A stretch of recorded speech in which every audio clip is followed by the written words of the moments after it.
Le ministre provincial des Transports et Mobilité urbaine, Bob Amisso,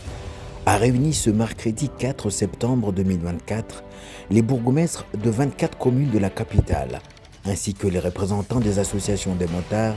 pour tabler sur la question de la digitalisation des taxes.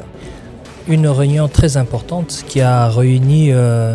les différentes parties prenantes dans ce projet de digitalisation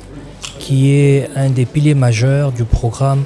de son Excellence Monsieur le Gouverneur de la ville-province de Kinshasa, soutenu par le ministre provincial des Transports, qui tous, je pense, travaillent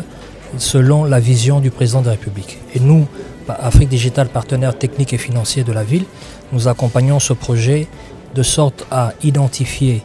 tous les motards de la ville-province de Kinshasa pour régler les problèmes majeurs dans l'insécurité. Une mesure qui avait été amorcée avant l'avènement de l'actuel ministre provincial des Transports, mais qui a rencontré beaucoup d'embûches dans sa mise en œuvre du fait du manque de consensus entre partenaires sur notamment le prix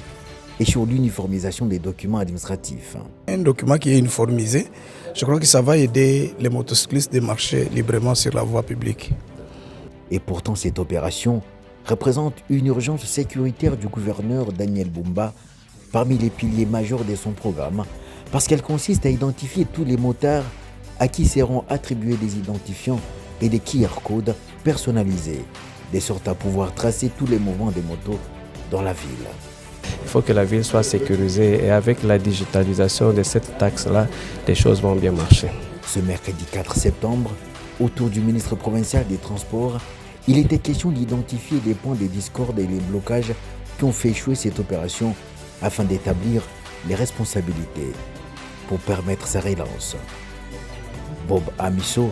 a ainsi réaffirmé la détermination du gouverneur à moderniser ce secteur et impliquer tous les acteurs dans sa vision de transformation positive de la ville-province de Kinshasa.